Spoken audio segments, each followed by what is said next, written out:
Asalkan dengan catatan niat berdoa. Misalnya putra jenengan nuwang subuh ketempelan popo diwacane opo ngoten nggih. Gak ono sapa-sapa pisan bapake pas metu. Lah niku karena terpaksa dengan berniat dosa, dengan berniat berdoa nggih untuk niku wau. Karena ada mandornya itu boleh nggih.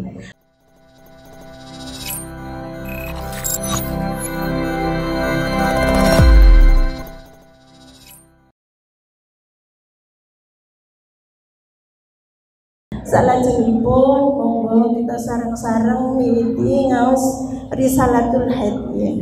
Niki intine ngaos babagan tentang masalah haid. Lah adapun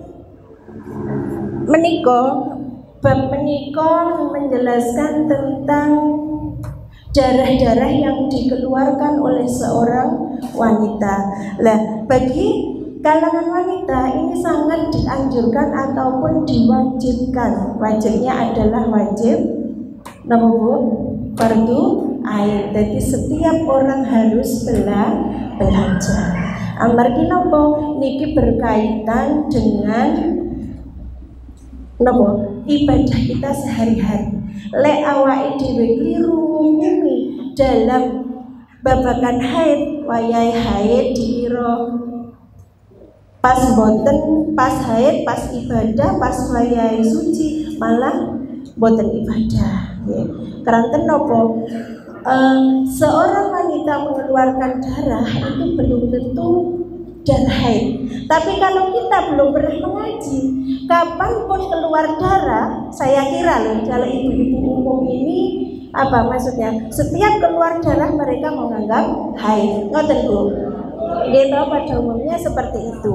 Padahal kalau keluar darah belum tentu itu adalah darah haid. Maka dari itu hukumnya adalah wajib bagi setiap wanita.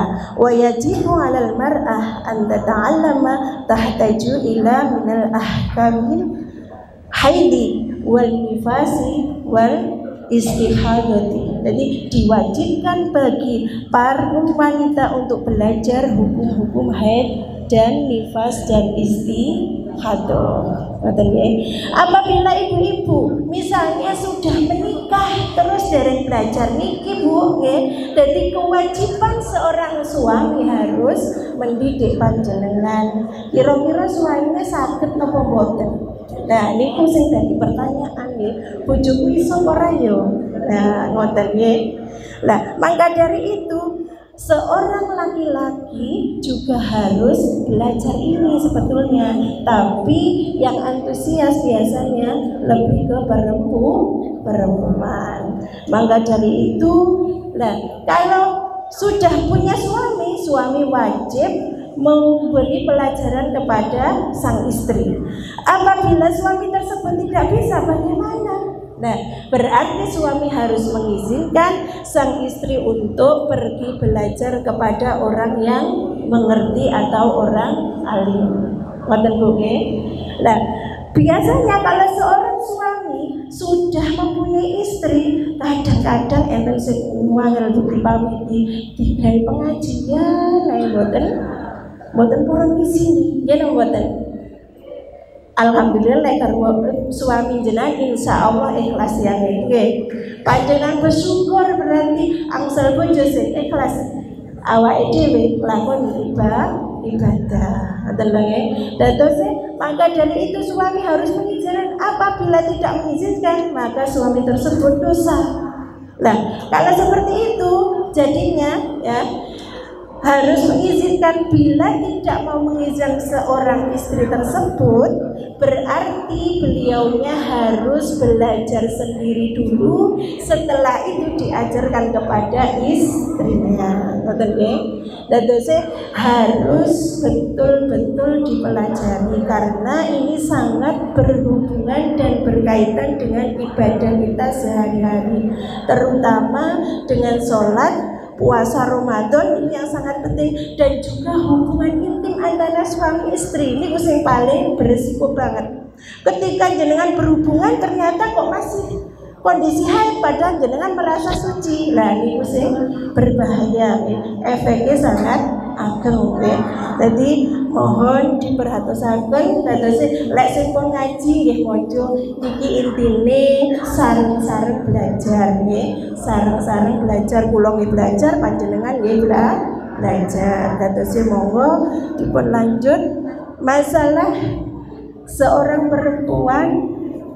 Terus niki, lah seorang ibu pun punya kewajiban terhadap anak-anaknya untuk mendidik.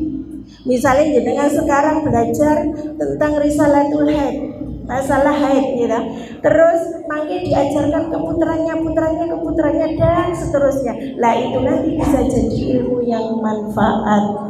Nanti bisa menjadi kita menjadi sangun di akhirat. Tapi lah juga belajar kewajiban kita untuk mendidik anak ternyata tidak terpenuhi, kita akan mendapatkan dosa. Makanya harus hati-hati. Ilmu itu sangat penting, Ibu, yang membedakan kita berbeda dengan yang lain, berbeda dengan hewan dan sebagainya, itu adalah ilmu. Makanya ayo kita belajar bareng-bareng. Belajar itu tidak ada hentinya dan tidak ada akhirnya, karena wajib dari kita anak-anak lahir sampai kita akhir hayat, hukumnya wajib belajar, ngerti nggih? Terus kalau kita belajar terus lanjutnya diamalkan supaya jadi ilmu yang manfaat, ngerti nggih Bu ya? Terus lajeng sekarang kita membahas tentang haid. Apakah haid itu? Haid adalah suatu darah yang keluar dari kemaluan wanita dengan secara sehat ataupun tidak habis melahirkan. Dadose ngedalaken darah itu boten krana sakit, boten krana mantun melahirkan, itu yang dinamakan darah haid. Adapun umur haid Bu, minimal seorang wanita kedapatan haid yaitu umur 9 tahun hijriah atau qamariyah. Bukan tahun Masehi yang dipakai untuk menghitung, akan tetapi tahun hijriah. Tapi ibu-ibu senengannya tahun Masehi. Kula iki kita pada umumnya orang-orang itu antusiasnya ke Masehi. Padahal untuk perhitungan haid ini tolong diteliti lagi ya, panjenengan punya anak usianya kira-kira 9 tahun sekarang jenengan berarti harus madosi napa nggih kalender sing hijriah pun Masehi. Sakniki ulang tahunnya anake sing dihitung hijriah napa Masehi Bu? Masehi gitu. Lah mangkane niku niki, tapi dalam perhitungan haid niku adalah perhitungan hijriah atau qamariyah. Adapun selisihnya karena itu sangat banyak sekali ibu-ibu nggih. Selisihnya dari hitungan 9 tahun itu sama halnya 8 tahun 8 bulan 23 hari 19 jam 12 menit niku perhitungannya. Berarti kalau hijriah sudah 9 tahun, Masehi itu belum ada, kira-kira kurang 4 bulan atau kurang berapa nanti dihitung sendiri ya, lo ngedering hitung gitu. Makanya niku. Terus untuk usia akhir daripada haid itu tidak ada akhirnya ibu-ibu, tidak ada akhirnya. Kapanpun selagi kita seorang perempuan masih hidup itu bisa akan terjadi haid lagi, ya. Tidak bisa diterka, oh aku umur 50 tahun ini wis napa lek ngarani menopause, wis gak iso metu meneh, wis luas lek ngarani umum nggih, wis luas. Aku lho, kula nate disambati ngeten. Aku lho ning wis suwe gak metu napa? Haid wis suwe gak metu darah lho. Saiki kok metu, tak kira wis luas, tibakno kok jek haid malih. Lah niku belum tentu darah haid kalau tidak memenuhi syarat haid. Adapun syarat haid yaitu ada 3. Yang pertama, tidak kurang dari 24 jam. Maksudnya berikut, dalam sehari semalam itu namanya 24 jam. Tapi kalau hitungan dari haid Bu nyuwun diperhatosaken supados kita dapat hasil dari pengawasan ini mengke intine belajar bareng mengke jenengan undur. Jadi sakit, oh aku biasa ini berarti ini keliru apa bener lah, ngoten lho nggih. Jadi ada nopo nggih? Ada kemajuan kita untuk pengajian ini, ngoten nggih. Alhamdulillah, terima kasih. Ini ada diselenggarakan seperti ini, saya ikut senang. Karena apa? Ini dapat memajukan dakwah untuk Islami. Ya. Terus 24 jam. Lah, ini bisa terjadi 1 hari 1 malam. Misalnya ngeten Bu, haid waktu subuh tanggal 1 berarti tanggal 1 subuh jenengan haid sampai tanggal 2 subuh. Itu dinamakan 24 jam. Itu sudah bisa dikatakan haid ya, satu syarat ya. Maksudnya masih satu syarat. Terus yang kedua, misalnya contoh, lah ini 24 jam ini bisa terjadi langsung Bu. Maksudnya terjadi langsung ya itu langsung 24 jam atau sampai berapa hari kados itu sedaya umumipun gitu. Haid niku 6 sampai 7 hari. Lah niku umume. Setelah itu suci gitu. Niku perhitungan kalau nopo 1 bulan dianggap nopo haid niku 1 bulan 30 hari. Yang 15 untuk masa suci, yang 15 untuk masa haid nggih. Dadose ngoten. Maksudnya ngeten. Terus 20 jam dalam jangka 15 hari Bu. Kadang wong niku haite terus menerus sampai 1 minggu ada, yang hanya 1 malam 1 hari itu tadi ada. Ada yang terputus-putus. Maksudnya terputus-putus begini Bu. Contoh ya, pada tanggal 1 jenengan mengeluarkan haid 5 jam. Terus 5 jam ini kok mampet.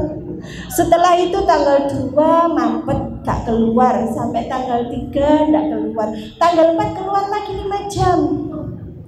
Terus setelah itu mampet maneh, lusanya lagi tanggal 8 misalnya, 7 boleh ya, 7 sampai 2 hari 5 jam pun 4 ya. Terus lajeng tanggal 10 mampet, tanggal ke-12 jenengan mengeluarkan lagi 5 jam. Nah, itu sudah terhitung. Nah, setelah itu jenengan sampai hari ke-15 tidak keluar lagi. Niku sudah berarti 5 jam dikali 5 berarti pinten Bu? 25. Berarti termasuk haid apa mboten? Termasuk. Kenapa kok termasuk? Sudah nggih, sip. Sudah mencapai 24 jam. Ngoten nggih? Bisa dipahami? Nah, ngoten. Lajeng lah, jadi hitungan haid itu diplanggeri paling banyak 15. Ngoten. Terus lajeng ada lagi contoh, misalnya yang ini yang bukan haid Bu, yang istikhadah. Nah, ini yang dinamakan istikhadah. Berarti kalau tidak memenuhi syarat nifas dan haid itu berarti darah termasuk darah istikhadah. Kalau istikhadah kita wajib sholat, wajib puasa, wajib melayani bojone gak apa-apa walaupun metu darah. Ngoten lho nggih. Nah, niku sing paling penting karena kondisi dalam suci. Nggih. Tapi dengan syarat-syarat tertentu juga ora sembarangan, nggih to?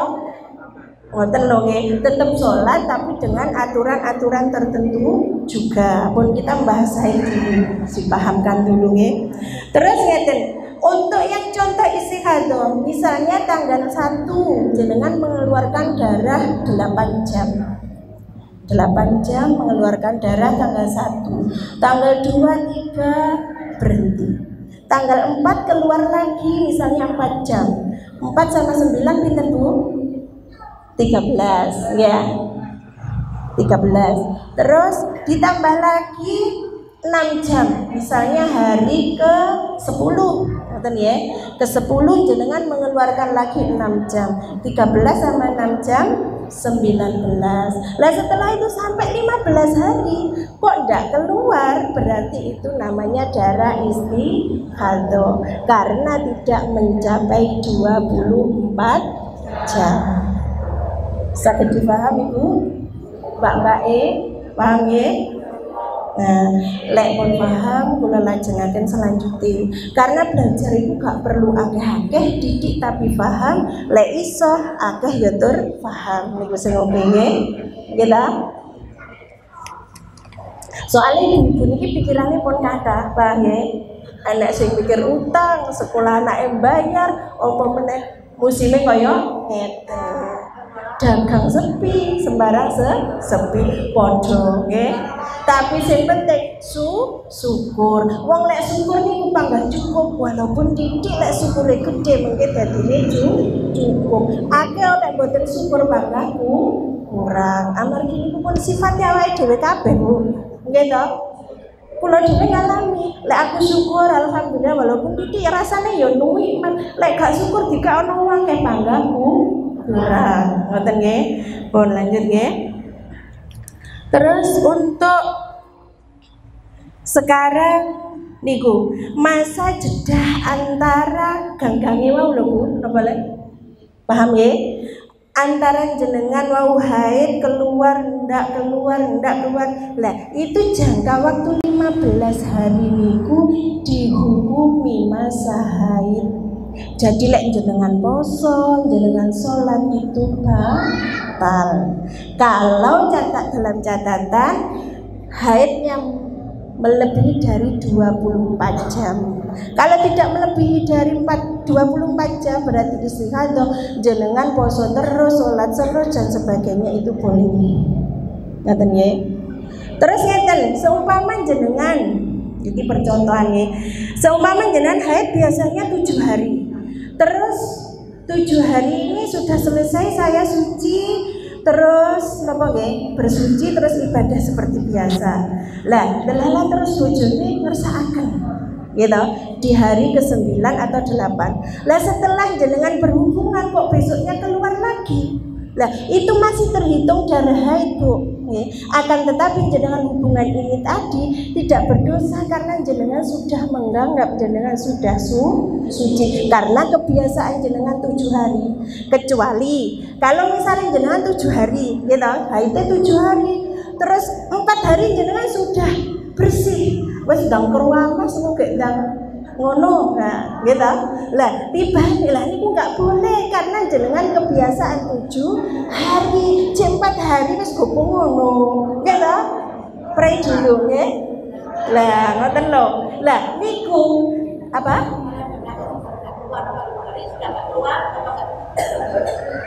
Gimana? Ngeten, nggih. Saya kula lanjut harian nggih. Nggih, mengke tanglet. 4 hari misalnya suci, terus kita terus mandi bersih, boleh kita ibadah sholat dan sebagainya boleh, tapi lek melayani ojo dhisik, soalnya kebiasaannya 7 hari. Kita tunggu selama 7 hari dulu. Dikhawatirkan kok metu darah, berarti ini kok dalam kondisi haid kita berhubungan, karena berhubungan di waktu haid itu dosa besar. Mas lek ngono aku gak usah hubungan lewat depan, lewat belakang. Ngoten. Oh, tambah dosa besar itu. Dalam haid maupun tidak berhubungan belakang tidak boleh, dosa besar diazab oleh Allah. Makanya niku lah piye? Lah makanya jenengan lek dereng haid Bu, bapake ditawani sik. Loh, kok guyu? Lah pripun?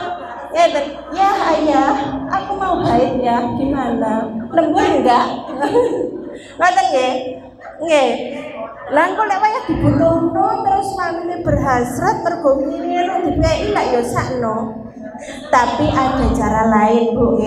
Boleh kita bersenang-senang asalkan tidak di daerah lutut dan pusar. Berarti dicungui dan sebagainya itu boleh. Paham ya? Muas bojone ben iso metu tak cungguhne gak apa-apa.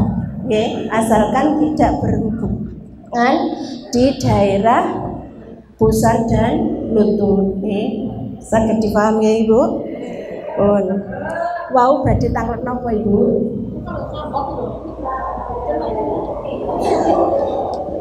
Haji wae badhe matur napa?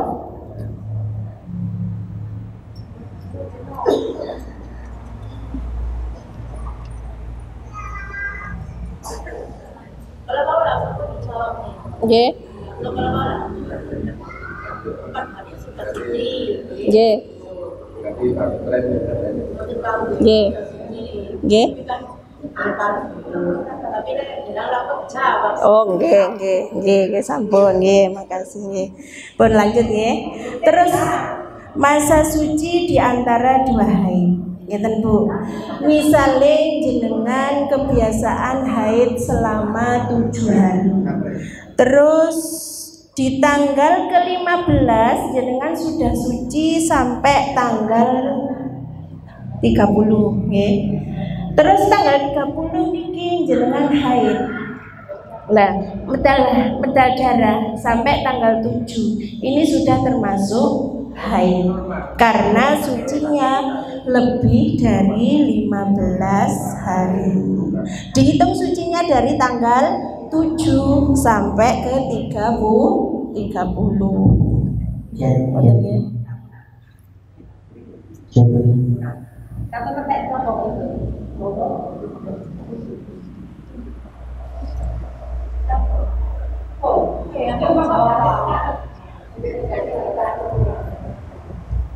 Terus lanjut ya. Suci diterangkan masa suci antara 2 haid itu paling sedikit 15 hari. Maka kalau suci sebelum mencapai 15 hari tiba-tiba darah keluar lagi, jelas itu adalah darah rusak atau darah istihadah. Ngoten nggih. Terus ngeten contoh niki. Misalnya jenengan haid selama 7 hari sampai tanggal 15 jenengan tidak keluar lagi. Loh, terus tanggal 15 jenengan haid lagi selama 22. Gitu. Berarti ini yang tanggal ke-15 darah haid nopo istihadah, Bu? Istihadah. Karena keluarnya belum mencapai 20. Betul? 15 hari. Nggih. Ngoten nggih. Dadi saged dilanjut nggih niki. Pun lanjut terus syarat yang kedua, napa syarat yang kedua? Yaitu tidak boleh lebih dari 15 hari. Jadi syaratnya kalau melebihi 15 hari berarti itu adalah darah istihadah. Ngoten nggih. Jadi darah istihadah itu saiki, tapi kita tidak boleh Bu menghukumi misalnya 15 hari ini digawe suci, 15 hari digawe istihadah. Bukan demikian. Kalau jenengan istihadah misalnya terus-menerus bersambung, niku sudah beda lagi hukumnya. Tidak, yang 15 haid berarti aku 15 suci, mboten. Tapi niku ada rumus-rumus tersendiri. Dan dadi ngeten, kok kadang-kala tiang kan ngeten dengan patokan yang 15 tadi. Aku 15 ini berarti haid, sing iki istihadah. Bukan seperti itu. Ada aturan-aturan tersendiri karena itu memakai rumus tersendiri. Enten darah pekat, enten darah napa? Doif dan sebagainya. Itu ada aturan-aturan tersendiri. Terus untuk sifat-sifat darah itu ada 5 macam Ibu nggih. Yang pertama yaitu hitam warnanya, yang kedua merah, yang kedua abu-abu atau antara merah dan kuning, yang keempat kuning, yang kelima adalah keruh atau kuning keputih-putihan. Terus kita ngeceknya ya napa Bu? Lek haid, lek habis haid kira-kira wis bersih apa ora? Jenengan ngeceknya pripun? Pakai kapas, betul nih. Kita ambil kapas yang putih, kita masukkan ke jalan tersebut nggih. Apa bingung sewu nggih? Iki sing dibahas wonten nggih, ya napa malih nggih? Nyun sewu nggih, Bapak-bapak. Lah niku kedah ditempelaken betul-betul mendalam Bu, boten ekor ditulurna njaba tok, boten nggih. Dilebokno rada jero nggih. Kira-kira mengke kapase ditarik kok basah tapi putih, niku berarti sudah bersih. Kalau masih ada kekuning-kuningan atau hanya sebesar apa ini rambut, itu saja ndak boleh, itu belum suci nggih. Makanya harus betul-betul dicek teman-teman. Terus kadang lek wayah poso gubung mari kita poso nyaure cek gak akeh. Lagi kodrat wanita ya harus sabar gitu. Lek sabar kok nemu swarga. Anjene swarga niku abot sangkane Bu nggih. Lek neraka gampang kancane akeh lho dijak ngaji angel. Tapi lek dijak delok orkes budal, dijak nyang mall budal masih bayar lho wani. Lek ngaji gak dikon bayar lho mboten budal. Mugi-mugi jenengan mboten nggih. Amin. Terus ada pun larangan-larangan yang tidak boleh dikerjakan oleh orang yang sedang haid. Haid yaitu yang pertama sholat, yang kedua sujud syukur, yang ketiga sujud tilawah, yang keempat tawaf, yang kelima puasa dengan catatan menghodok. Pun biasain jenengan ngoten nggih.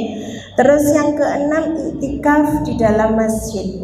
Yang ketujuh masuk masjid kalau khawatir mengkotori masjid. Yang kedelapan membaca Al-Qur'an, membawa Al-Qur'an, menulis Al-Qur'an itu tidak boleh. Terus bersuci, mendatangi orang sakaratul maut tidak boleh. Nggih angsal tapi mboten usah nyedhak. Soalnya dalam kondisi mboten suci. Terus bersetubuh, dijatuhi talak gak oleh dipegat Bu. Wong haid itu tidak boleh ditalak. Terus dibuat senang-senang antara lutut dan pusar itu tadi. Itulah larangan-larangan yang tidak diperbolehkan tatkala kita haid. Terus ngeten, misalnya kula ndonga tapi nggak bahasa Arab itu kan teko Al-Qur'an. Asal lho mboten? Asalkan dengan catatan niat berdoa. Misalnya putra jenengan nangis ibu ketempelan popo diwacane opo ngoten nggih. Gak ono sapa-sapa pisan bapake pas metu. Lah niku karena terpaksa dengan berniat dosa, dengan berniat berdoa nggih untuk niku wau. Karena ada madorotnya itu boleh nggih. Terus misalnya mriki tercatat boleh juga misalnya seorang kufat yang takut kok apalane lali tinggi ngapalno berarti dibatin dalam hatinya atau diucapkan dengan lisan tapi tidak terdengar siapapun itu juga boleh karena khawatir tidak hafal itu tadi nggih. Jadi ada catatan-catatan tersendiri mboten sakar begini nggih. Jadi ngeten jenengan boten sempat berpikir wow, maksudnya waduh lek dihukumi haid aku pas bolong-bolong mergane jenengan boten ngalami you know lek wis dihukumi haid pas bolong-bolong kadung poso iki ya gak apa-apa lek iki bonus double karo Gusti Allah nggih kudu ikhlas nomor 1 ikhlas antene niku pun berarti seorang wanita. Itu tadi adalah babakan-babakan haid. Mungkin ada pertanyaan dari ibu-ibu, monggo.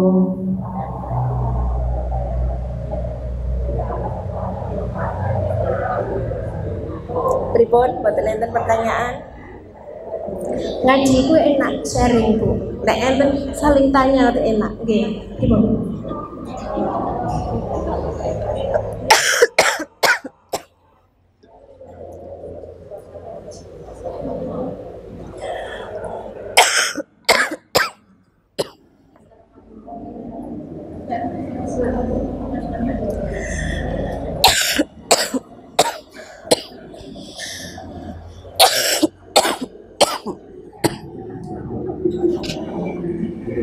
Nggih,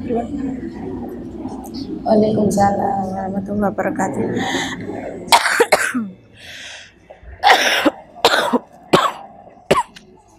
Gimon. Nggih. Tidak boleh. Kalau kondisi kita sedang haid, memasuki masjid tidak boleh, kecuali serambi. Kalau serambi boleh, asalkan kita juga mengamankan diri dulu, Bu. Maksudnya softteknya diganti dhisik. Oke, keterbangun. Softteknya diganti dhisik supaya tidak mengotori masjid, tapi jangan masuk ke dalam. Misalnya jenengan sudah selesai tapi belum mandi, kok lewat masjid, itu boleh karena sudah tidak mengeluarkan darah. Kan tetapi jenengan belum mandi, misalnya lewat madosi nopo nyeluk sinten ngoten maksudnya, tapi tidak boleh kita berdiam diri di masjid, tak boleh, karena masjid itu adalah tempat yang suci, rumahnya Allah. Ngoten nggih.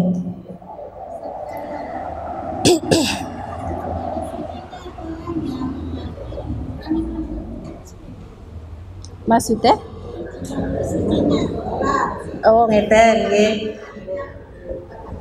Nggih. Kalau orang yang habis keguguran itu sama halnya orang melahirkan, Ibu. Lah niku apabila keluar darah setelah melahirkan itu dinamakan darah nifas. Adapun darah nifas itu paling sedikit 1 tetes. Pada umumnya orang-orang 40 hari, yang paling banyak adalah 60 hari. Apabila orang tersebut setelah melahirkan mengeluarkan darah sampai 60 hari lebih, berarti itu lebihnya dikatakan istihadah. Kalau 40 hari itu sudah normal. Itu pun dengan catatan batasan seperti orang haid, dalam jangka waktu 15 hari juga. Misalnya ngeten, Bu, setelah melahirkan kok nggak ngetokno getih blas, misalnya mandep pet nggak ngetokno getih blas, terus setelah 15 hari baru mengeluarkan darah, itu namanya darah haid, bukan darah nifas. Ngoten ya. Kalau di bawah 15 hari berarti itu disebut darah nifas. Hukum-hukumnya sama dengan haid, tidak boleh beribadah, tidak boleh berhubungan dan sebagainya. Ngoten nggih. Pun sampai dipaham? Nggih, Ibu sekedhik saking kawula, mugi-mugi dapat menambah pengertian kita sedaya nggih. Alhamdulillah, mugi-mugi angsal manfaat barokah dening Allah. Dari saya cukup sekian, ada kurang lebihnya saya mohon maaf. Akhirul kalam, wabillahi taufiq wal hidayah, waridho wal inayah. Wassalamualaikum warahmatullahi wabarakatuh.